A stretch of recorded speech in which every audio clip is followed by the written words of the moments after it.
ಅಲ್ಲಿ ಮೊದಲಿಗೆ ನಾನು ಒಂದು ವಿಚಾರವನ್ನು ಗಮನಕ್ಕೆ ತರಲಿಕ್ಕೆ ಪತ್ರಿಕಾ ಮಿತ್ರರಿಗೆ ಬಯಸ್ತೇನೆ.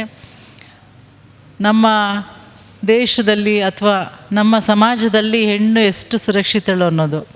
ದಿನನಿತ್ಯ ಪತ್ರಿಕೆಯನ್ನು ತೆಗೆದ್ರೆ ಇಲ್ಲ ಅತ್ಯಾಚಾರ, ಇಲ್ಲ ಕೊಲೆ, ಇಲ್ಲ ಸುಲಿಗೆ, ಈ ರೀತಿಯಾದಂತಹ ಹೆಣ್ಣು ಮಕ್ಕಳ ಮೇಲಿನ ದೌರ್ಜನ್ಯದ ವಿಚಾರದಲ್ಲಿ ಸಮಾಜದ ಒಂದು ಜವಾಬ್ದಾರಿ, ಸರ್ಕಾರದ ಜೊತೆಗೆ ಸಮಾಜವು ಕೂಡ ಕೈ ಜೋಡಿಸಬೇಕಾದಂತಹ ಅನಿವಾರ್ಯತೆ ಇವಾಗಿದೆ.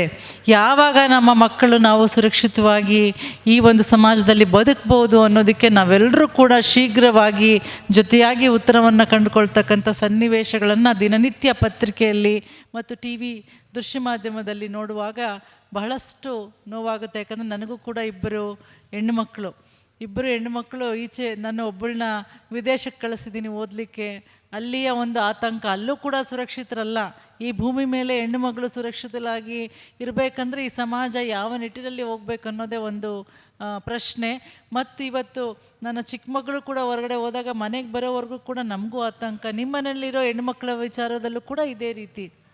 ಇವತ್ತು ಆ ಒಂದು ಪೋಷಕರ ಸ್ಥಾನದಲ್ಲಿ ನಿಂತ್ಕೊಂಡು ನಾವೆಲ್ಲರೂ ಕೂಡ ಜವಾಬ್ದಾರಿಯುತವಾಗಿ ಇವತ್ತು ಮೊನ್ನೆ ವೈದ್ಯೆಯ ಒಂದು ಪ್ರಕರಣದಲ್ಲಿ, ಕಲ್ಕತ್ತಾದ ವೈದ್ಯ ಒಂದು ಹತ್ಯೆ ಪ್ರಕರಣದಲ್ಲಿ ನಾವೆಲ್ಲರೂ ಕೂಡ ಕ್ಯಾಂಡಲ್ ಮಾರ್ಚನ್ನು ಮಾಡಿದ್ವಿ, ಎಲ್ಲ ಸಮಾನ ಮನಸ್ಕರೊಟ್ಟಿಗೆ.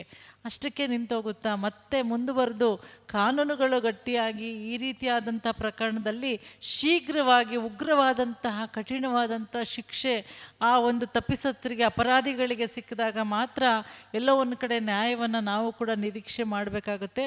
ಮೊನ್ನೆ ನಂಜನಗೂಡಲ್ಲೂ ಕೂಡ ಇಂತಹದೇ ಒಂದು ಪ್ರಕರಣವನ್ನು ನಾವು ನೋಡಿದಾಗ ಈ ಒಂದು ಸಮಾಜ ಯಾವಾಗ ಹೆಣ್ಣು ಮಕ್ಕಳಿಗೆ ಸುರಕ್ಷಿತವಾದಂತಹ ವಾತಾವರಣ ನೀಡುತ್ತೆ ಅನ್ನೋ ಒಂದು ಪ್ರಶ್ನೆಯನ್ನು ನಮ್ಮೆಲ್ಲರಲ್ಲೂ ಹುಟ್ಟಾಕಿದೆ.